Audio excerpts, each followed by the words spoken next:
América Latina ha enfrentado en los últimos meses una crisis de energía con un precedente muy difícil de encontrar, perdón. Desde apagones prolongados en Ecuador, crisis hídrica en Colombia o los recientes apagones de 20 horas en Cuba, parece que hace falta una reestructuración para hacer frente a un problema común a todos los países. Y para analizar ese tema, estamos con Óscar Ocampo Albarrán, analista y consultor especializado en proyectos de energía y medio ambiente del Instituto Mexicano para la Competencia. Señor Albarrán, muchas gracias por estar con nosotros. Hablando ya en materia, Colombia solía exportar electricidad a Ecuador, dejó de hacerlo debido a su propia crisis hídrica. Con un continente tan dependiente de esta materia, ¿cómo cree usted que se soluciona un problema de esta escala? Antes que nada, muchas gracias por la invitación. Y efectivamente, los distintos países en América Latina padecen problemas para abastecer su demanda de energía en un contexto donde la demanda eléctrica crece a un ritmo muy acelerado en esta región y por problemáticas distintas, aunque si las podamos resumir desde Cuba hasta Ecuador y a México, se resumen en dos urgencias. La primera es generar un ambiente propicio para la inversión pública y privada, ¿no? En México, en Cuba, ¿qué ha sucedido? Al final, la demanda está alcanzando la oferta, ¿no? Por distintas razones, pero está alcanzando la capacidad de generación. Y segundo elemento muy importante es, no se puede depender únicamente de una tecnología, no se puede depender únicamente de una única fuente de generación eléctrica, y ese es el caso de Colombia, ¿no? Que en este sentido ha sido bendecida por su orografía, por su geografía.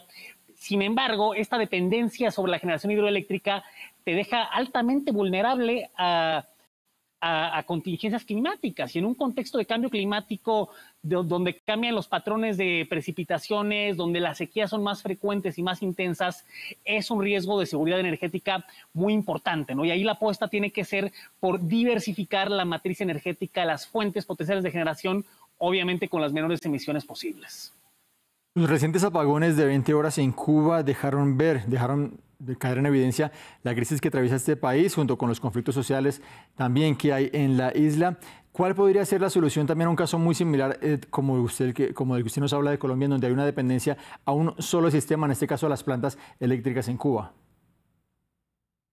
El caso de Cuba es más extremo, aunque es más sencillo de resolver, curiosamente, porque en primer lugar, Cuba depende 95% de los combustibles fósiles, del petróleo, dicho en buen español, y de ese petróleo la mayor parte es importado, ¿no? Cosa que también es de más o menos la mitad, que viene de entre Venezuela, México, algo está proveyendo. Pero bueno, ahí a eso me refiero con que es relativamente sencillo. Cuba tiene una demanda relativamente pequeña, más o menos de 3.300 megawatts, que es algo pequeño para cualquier economía moderna. Y en ese sentido la apuesta tiene que ir por desplegar, aprovechar la ubicación geográfica y climática de Cuba para acelerar el tendido de energías renovables. Ahí Cuba tendría que apostarle por la generación solar fotovoltaica, por la generación eólica, que son tecnologías no necesariamente onerosas y que le permitirían diversificar su dependencia brutal que tiene sobre los combustibles fósiles, ¿no? Y sobre una matriz de generación que consiste en 8 centrales termoeléctricas que tienen en algunos casos más de 40 años de antigüedad y un mantenimiento pobre. Señor Albarrán, las 3 grandes hidroeléctricas de Brasil están operando entre el 3 y el 10% de su capacidad por las sequías, y lo que ha hecho el gobierno en respuesta es recurrir a plantas térmicas alimentadas con gas y con diésel. En este caso, ¿esta solución se puede mantener a largo plazo y no es más contaminante? Bueno, sin duda es más contaminante, es una solución subóptima. Bueno, al final, la transición energética se trata de un proceso gradual, ¿no? Así es que en la medida que no tengamos, por ejemplo, la capacidad de almacenamiento en baterías para que entre en operación cuando no hay agua, cuando no hay viento, cuando no hay sol, vamos a tener que seguir contando con respaldos de combustibles fósiles. Ahora, el respaldo idóneo de un combustible fósil es más bien el gas natural, ¿no? Porque el resto de las térmicas convencionales sí son altamente contaminantes, pero dado donde estamos parados en este momento, al final, justamente las contingencias climáticas, pues sí hay poca preparación en ese sentido, ¿no? Brasil igual correctamente le apostó a aprovechar su territorio vastísimo y su abundancia en agua por la generación hidroeléctrica, ¿no? Y actualmente produce la parte de su energía con hidroeléctricas, pero nuevamente falta esta diversificación estratégica, vamos a llamarle, de la matriz energética, aunque hay que decirlo, Brasil ha sido muy exitoso, por ejemplo, apostándole además a a la generación solar fotovoltaica. Pero nuevamente esto depende del clima, no es un respaldo en firme, ¿no? Que es lo que ahorita requieren para compensar la caída en la generación hidroeléctrica. Precisamente para diversificar esa energía aquí en la región, ¿qué hace falta para empezar a utilizar energías renovables? Me imagino que eso pasa también por conseguir más inversión extranjera.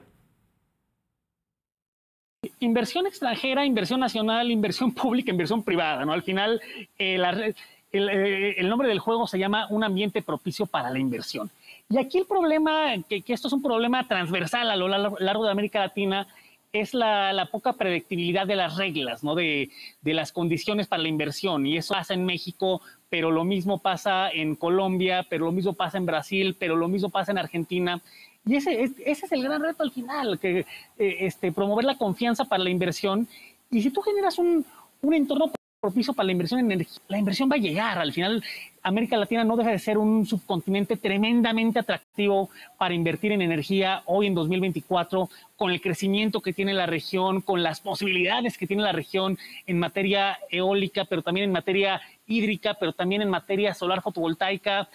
Así es que el gran reto de los gobiernos es generar ese ambiente y también no solamente generar ese ambiente, sino también invertir, ¿no? Por ejemplo, en las redes eléctricas que tradicionalmente son monopolios estatales o monopolios altamente regulados por el Estado, bueno, también se requiere, porque de nada sirve instalar paneles solares, turbinas eólicas, si no refuerzas las redes, ¿no? Porque al ser energías variables que no siempre pueden generar, dado que no siempre hay viento, requieres reforzar esas redes y esa es una inversión muy importante donde el Estado tiene un papel fundamental que jugar. Lo venimos hablando a lo largo de esta entrevista, todas las economías de aquí de América Latina en términos de energía dependen o tienen relaciones unas con otras. ¿Cree usted que para abordar esta problemática cabe un escenario en donde tengamos una respuesta común, una respuesta entre varios países para hacer frente a esta situación? Es posible y hay esfuerzos. México tiene algunas interconexiones con Guatemala que no se han explotado como habría un potencial. Existen interconexiones muy importantes también a nivel Centroamérica, ¿no? Entre Guatemala, Honduras, Salvador. Y ese tipo de iniciativas que hasta ahora han sido principalmente a nivel regional o a nivel subregiones, pero sin duda tienen un potencial mucho más grande. Y para pensando más allá de América Latina únicamente, a nivel Américas, ¿no? Por ejemplo, los más de 3,000 kilómetros que comparte México con Estados Unidos tienen un potencial altísimo y una complementariedad en términos de infraestructura instalada para fortalecer la seguridad energética a nivel regional.